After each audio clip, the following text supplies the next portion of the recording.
नमस्कार. आदरणीय व्यासपीठ, आदरणीय व्यासपीठ आणि माझ्या सगळ्या बंधू भगिनी आणि हे सगळे छोटे छोटे सुंदर विद्यार्थी. खूप पावसाच्याही आगमनाने आणि आजचा कार्यक्रम जेव्हा आपण सगळेजण करतोय तर सगळ्यात पहिली सुरुवात जी असते ती आकाश देवतेने लावलेली आहे आणि त्याच्यामुळे इथे बसलेले सगळेजण इतक्या छान पद्धतीने कार्यक्रम बघत होते. पाऊस पडत होता तरी छोटी छोटी सगळी मुलं खूप सुंदर पद्धतीने कार्यक्रम बघत होते. बाकी सगळे आपण आहोत, आपण आपल्या मुलांचं कौतुक करण्यासाठीच इथे आलेलो आहोत. तर आता मी तुम्हाला माझा परिचय करून देते. माझं नाव सोनाली अतुल घोडके, मी राहणार धुळे. मी पण तुमच्या सगळ्यांसारखीच एक गृहिणी आहे. 5 वर्षापूर्वी माझा थायरॉइड झाला असताना माझी तब्येत खूप खराब झालेली होती आणि ह्या सगळ्याच्या याच्यामध्ये जिम सेंटर, योगा सेंटर हे सगळं करताना डॉक्टरांचे दवाखाने केले, सगळं केलं, पण असं कोणी व्यवस्थित सांगतच नव्हतं की माझी तब्येत कशामुळे वाढते किंवा कमी होते किंवा त्रास होतोय. मला चालताना पण थोडं अंतर पण मी चालू शकत नव्हते. चालताना 5 पावलं चालले तरी मला दम लागत होता. श्वास घ्यायला मला त्रास होत होता. घरामध्ये 5-10 मिनिटं मी उभी राहिली किचन ओट्यावर तरी मला थकवा येत होता. या सगळ्याच्या याच्यामध्ये घरामध्ये सासूबाई होत्या. सासूबाईंना डायबिटीज झाला होता आणि सासूबाईंचं करायला सुद्धा माझ्यामध्ये ताकद नव्हती. माझ्या घरच्यांना प्रश्न पडला होता की मी आईचं करू की बाईचं करू, कारण माझी तशी कंडिशन होती की मला रात्रभर झोप येत नव्हती. सकाळी फक्त 4 ते 5 एकच तास मी झोपायची, बाकी दिवसभर रात्रभर मी जागरण करायची. का? कारण माझी तब्येत खराब झालेली होती. डॉक्टरांना पण कळत नव्हती की झालं काय, कोणीच सांगत नव्हतं की झालं काय. खूप सारे दवाखाने गेले पण कुठे लक्षच नव्हतं लागत. अशाच याच्यामध्ये जे आपण म्हणतो ना की कुठेतरी काहीतरी चांगलं पुण्य केलेलं असतं तर ते नेहमी आडवं येतं. तर त्याहीच बाबतीमध्ये माझ्या घरामध्ये असेच आमच्या ओळखीचे एक दादा होते. त्यांनी आम्हाला सांगितलं आणि पेपरमध्ये ती छोटीशी ऍड वाचली आणि मी माझ्या ज्या देवतांनी मला व्यवस्थित केलं तिथपर्यंत मी पोहोचली. तर मी एका निरोगी आणि जीवनशैली कसं जगायचं अशा एका छोट्याशा मंदिरामध्ये गेली आणि ते मंदिर म्हणजे आज माझं ते पूर्ण माहेरघर झालेलं आहे. ज्या क्षणी मी तिथे गेली तिथे माझ्या पूर्ण शरीरामध्ये काय काय बदल होत गेले हे मी जेव्हा त्यांना सांगितलं तर तेव्हा त्यांनी एकच विचारलं की आपण सगळ्या स्त्री असतो, या घरासाठी प्रत्येकासाठी करता. आता इथे आलेले पण प्रत्येक स्त्रीला माहिती आहे की अरे घरी जाऊन स्वयंपाक करायचंय, आपल्याला आवरायचंय, पण आपण सगळ्यांसाठी करतोय, मुलांसाठी करतोय, नवऱ्यासाठी करतोय, घरच्या सगळ्यांसाठी करतोय. पण कधी कोणी आपल्याकडे लक्ष दिलंय का? कारण आपल्या सगळ्यांना पण खूप त्रास होतो, पण आपण काय म्हणतोय की ठीक आहे आपण एवढं करून घेऊ. घरामध्ये आपल्याला ताप आला आपण सहज म्हणतो की नाही की पहिले ना तुमचं सगळ्यांचं खायचं करून देते आणि मग मी आराम करते. जेव्हा सगळ्यांचं सगळं करतोय पण आपल्यासाठी कधी केलंय का? नाही केलंय ना. कोणी लक्ष दिलंय? नाही. घरातल्यांचं आवरायचंय, मुलांचं आवरायचंय, पण हो त्यांचं आवरण्यासाठी आपण सगळेजण आहोत का? ठीक नाहीये ना. कोण लक्ष देत आहे आपल्या स्वतःकडे? नाही देऊ शकत आहे का? की नाही पहिले त्यांचं करायचंय. अशा त्याच्या सगळ्या प्रसंगामधून मी पण गेलेली आहे आणि तुम्ही पण सगळेजण जात आहात. मला जसा फरक पडला मी फक्त 5 गोष्टी बदलवल्या माझ्या जीवनामध्ये. तर तुम्हाला सगळ्यांना आवडणार आहे का? कारण हे बघा इथे कोणी बोलवलं म्हणून तुम्ही आला असाल किंवा काय असेल तर तसं नको. स्वतःला मनापासून वाटलं पाहिजे की माझं जीवन बदललं पाहिजे. हो मला होणारा त्रास आहे, हा त्रास कुठला आहे, कशासाठी आहे, हा कधी कोणी विचार केलाय का? प्रत्येकाने विचार करा तो की आपण सगळ्यांसाठी जेव्हा करणार आहोत तेव्हा आपण आहोत का आनंदी, आपण आहोत का तेवढ्या पूर्ण फिट. अगं माझं कंबर दुखतंय, आपण सहज शेजारच्या ताईंना म्हणतो अगं माझं आज कंबर दुखतंय, मला त्रास होतोय, पण शेजारची ताई काय म्हणते हो अगं माझं पण दुखत होतं पण काय करणार, घरातलं तर करावं लागतं आणि मी करते. असं अशाच कंडिशन मधून मी ज्या गेली त्याच्यात मी 5 गोष्टी शिकली. मला इथे फक्त सांगितलं बसलेल्यांना सगळ्यांना विचारायचंय तुम्हाला सांगणार आहे का मी तुम्हाला 5 गोष्टी शिकवलेल्या? मला फक्त हात करा, चालेल मला. बस हे म्हणजे तुम्हाला लक्षात आलंय सगळ्यांना की मी बोलते तर कंटाळा नाही येते, बरोबर आहे?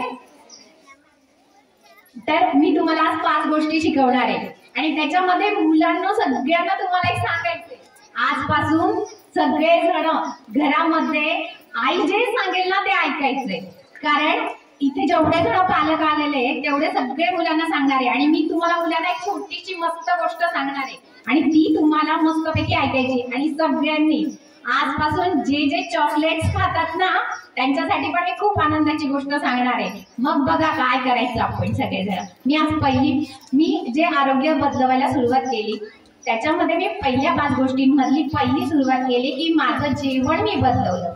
जसं जेवण बदलवलं त्या आहारामध्ये आपण जे घरातलं खातो आहे त्याच्यामध्ये कुठल्या गोष्टी आवश्यक आहेत कुठल्या नाही, कुठल्या टाळायच्या कुठल्या वापरायच्या या गोष्टी मी पहिले शिकली। घरातलंच खातोय आपण सगळेजण म्हणतोय घरातलंच खातोय, मग पूर्वी जे सकस अन्न होतं ते आता कुठे मिळतंय का?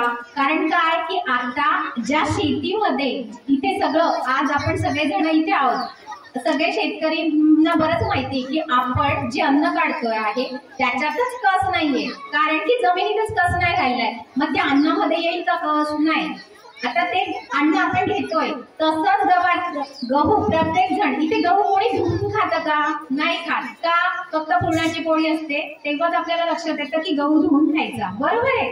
आता गहू कोणी धुवून खातं का? नाही खात। गव्हामध्येच तो कस नाही राहिलाय आणि आपण फक्त सगळ्यांना सांगतो आम्ही बाहेरचं खात नाही हॉटेलचं खात नाही तरी कंबर दुखतं तरी पाठ दुखते का दुखते हे कोणी विचारच नाही केलाय का? कारण त्याच्यावर जी फवारणी झालेली असते आता ती फवारणी जोपर्यंत होते ते पेस्टिसाइड ते केमिकल आपल्या पोटात जात आहे पण याचं आपल्याला आतापर्यंत त्याचं भान नाहीये आणि त्या गोष्टींमध्ये आपण बदल करायचे की आपण अशी कुठली गोष्ट खायची आहे की ज्याच्याने आपल्याला चांगलं वाटायला पाहिजे। तर त्याच्यामध्ये आपण तुम्हाला हळूहळू शिकवतो की तुम्हाला का आणि कसं खाल्लं गेलं पाहिजे। दुसरं त्याच्यामध्ये आपल्याला पाणी आवश्यक आहे। इथे बसणारे कित्येक जण अर्धा तास 1 तास पाणी पित नाही, बरोबर आहे। सगळ्यांनी आजपासून पाणी प्यायला सुरुवात करा आणि एकाच वेळेस 1 ग्लास पाणी पिऊ नका कारण एकाच वेळेस तुम्ही जेव्हा 1 ग्लास पाणी पिता तेव्हा ते पूर्णपणे रक्तात पण नाही जात, ते पाणी तसंच्या तसं आपल्याला युरिन वाटे बाहेर पडलं जातं। म्हणून आजपासून इथे आलेल्याने प्रत्येकाने एक गोष्ट लक्षात घ्यायची की दर 5 ते 10 मिनिटाला 1 पाण्याचा घोट प्यायचा आहे आणि तो घोटच का प्यायचा आहे? जेव्हा तुम्ही लाळेमध्ये पाणी पिता लाळेमध्ये पाणी मिक्स होतं आणि जेव्हा तुमच्या शरीरामध्ये जातं तेव्हा तुमच्या शरीरामध्ये ऑक्सिजन तयार होतो आणि तो ऑक्सिजन तुम्हाला पूर्णपणे ताजेतवाना ठेवतो। आपल्या शरीरात 2 गोष्टी खूप महत्वाच्या असतात की आपण जे पाणी पितो ते आणि दुसरं त्या पाण्यातून मिळणारं प्रोटीन। या 2 गोष्टी आपल्याला आपल्या शरीरामध्ये ऑक्सिजन लेवल वाढवतात। म्हणून पाणी आजपासून सगळ्यांनी पिताना थोडं अगदी घोट प्यायचंय। बघा काय फरक पडतो जेव्हा तुम्ही असं पाणी प्यायला सुरुवात करणार तेव्हा ज्यांना कोणाला पायाला खूप मुंग्या येत असतील आता पायांना मुंग्या येत असतील ना तर त्या तुमच्या 2 ते 3 दिवसात खूप कमी होतील। बघा प्रत्येकाने पाणी तर घरचंच आहे ना, ते काही फुकट आहे त्याला काही वेळ लागत नाही, आपल्याच माठातून घ्यायचंय ना आपल्यालाच प्यायचंय पण प्रत्येकाने तेवढा वेळ नसतो। नाही बाई खूप कंटाळा आला घाईमध्ये 1 ग्लास पटकन पाणी पितो तर हा मी बदलवला, मी स्वतः तो बदल केला।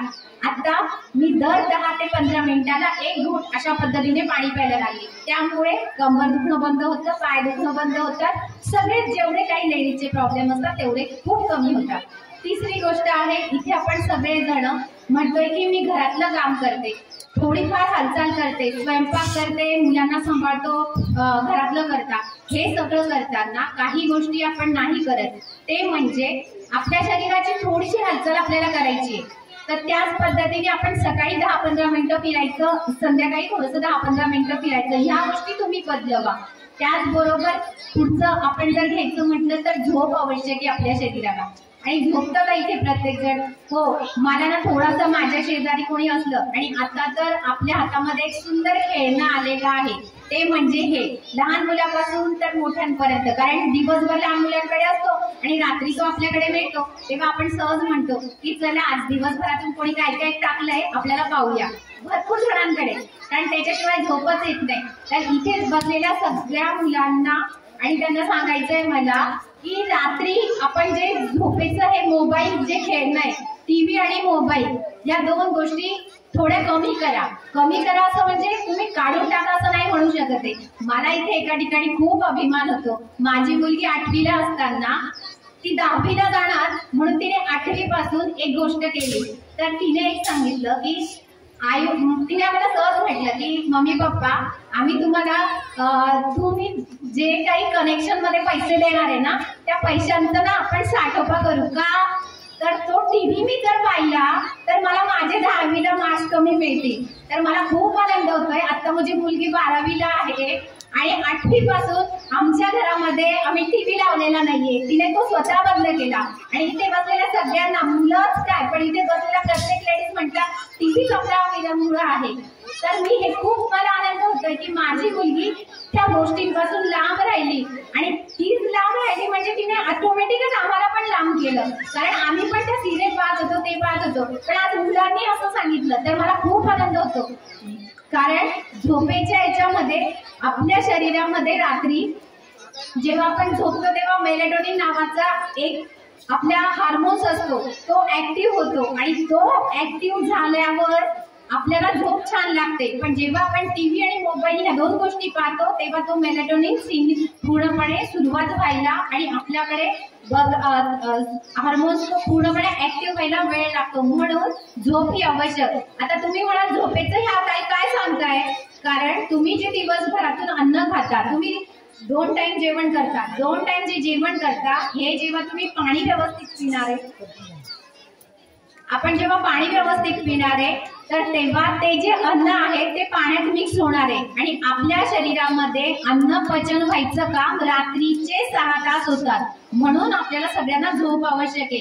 कारण पहिल्या 3 तासामध्ये खाल्लेलं अन्न आपल्या शरीरात पचतं आणि त्या अन्नातून मिळालेलं आपल्या शरीराला कशाची गरज असते अन्नाची नसते तर त्या अन्नातून मिळणाऱ्या न्यूट्रिशनची गरज असते. म्हणजे काय पोळीतून आपल्याला ग्लुकोज मिळतं तसं डाळीतून आपल्याला प्रोटीन मिळतं.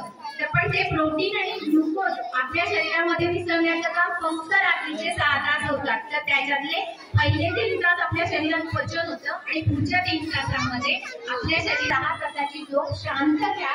त्याच वेळेस आपल्याला आपल्या तब्येतीमध्ये हा बदल करता येतो. त्याचबरोबर हे सगळं राहायचंय. पण मी एवढं सांगितल्या 4 गोष्टी आल्या लक्षात. पण 5वी गोष्ट कुठली आहे. 5वी गोष्ट की हो हे मला करायचंय. कारण तुम्ही सांगताय म्हणून मी हे कशाला करू.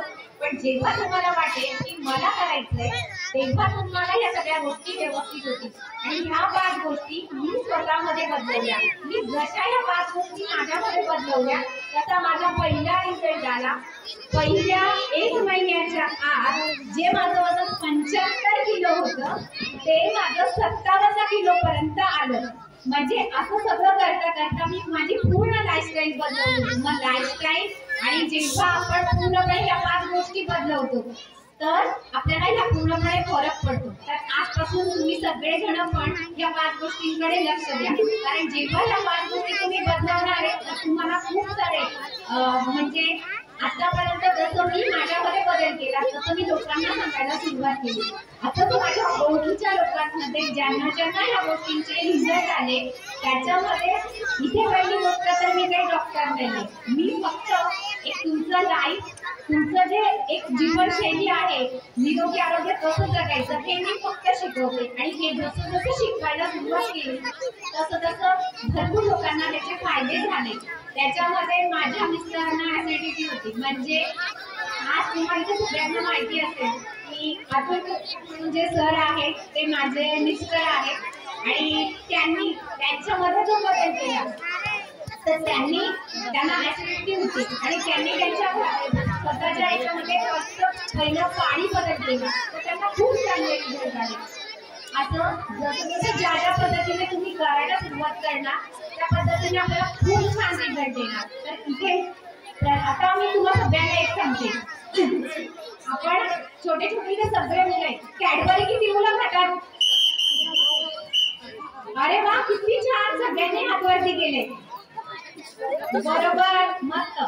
मग आता मला सांगा तुम्ही सगळेजण कॅडबरी खाता ना. आता ही कॅडबरी सगळ्या आईंनी व्यवस्थित ऐका. मुलांना कॅडबरी द्यायची का नाही. ही जी कॅडबरी आहे त्याच्यातला चौकोन जो तुकडा असतो तो मुलांच्या शरीरामधून पचायला 8 दिवस लागतात. तर मग आता तुम्ही सगळ्यांनी निर्णय घ्या.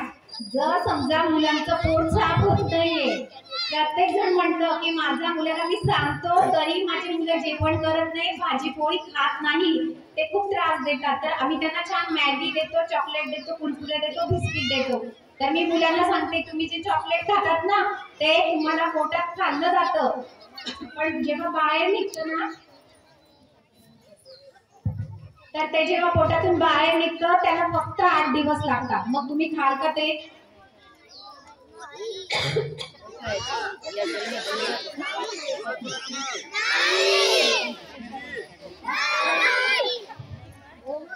तुम्ही जी मॅगी खाता ना ती मॅगी तुमच्या शरीरामधून बाहेर टाकायला म्हणजे आपण मुलांकडे ते लक्ष दिलं गेलं पाहिजे. इथे आलेल्या प्रत्येक आईला एकच सामना आहे की जेव्हा तुम्ही मुलांना चॉकलेट कॅडबरी देताय किंवा तुम्ही नूडल्स देतात किंवा तुम्ही मॅगी देताय तर हे देणं थोडं धोकेदायक आहे. कारण तुम्हाला जर वाटतच आहे ना तुम्हाला मुलांना मॅगी द्यायची तर थोडेसे तुकडे करा मस्तपैकी, ते थोडेसे तेलात करा आणि त्याच्यामध्ये मस्तपैकी कांदा टमाटर टाकून मॅगी सारखं करून द्या. बघा मुलं आवडीने खातील. मग ती जिवारीची भाकर होती ती पोळी होते. हे तुम्ही मुलांना द्यायला सुरुवात करा. कारण जेव्हा मैदा पोटामध्ये जातोय तर तो बाहेर निघायला आपल्याला 7 ते 8 दिवस लागतात. म्हणून आपण इथे भरपूर वेळेस म्हणतो की आपण मुलांना बिस्किट देतोय, ब्रेड देतोय, तर हा प्रयत्न करा की मुलांना बिस्किट ब्रेड देऊ नये. कारण असे भरपूर मुलं आहेत की ज्यांना पोट साफ होत नाही असा त्रास आहे. तर इथे बसलेल्या प्रत्येकांना सांगणं आहे की तेवढं तुम्ही सगळ्यांनी करा. बस आता असं वाटतंय की सगळ्यांना कंटाळा आलाय तर आपण आता आपले एवढे मी माझे खूपच म्हणजे तुम्ही खूप शांतपणे सगळं ऐकून घेतलं. ज्याला आवडेल त्याने 5 गोष्टी बदलावायला सुरुवात करा. आणि तुम्ही ते सगळ्यांनी मला बोलवलं आणि ज्या संयोजकांनी मला इथे आमंत्रित केलं त्यांचे आणि पूर्ण तुम्ही सगळ्यांनी शांतपणे माझं ऐकून घेतलं त्या सगळ्यांचे मनापासून धन्यवाद आणि आभार मानते.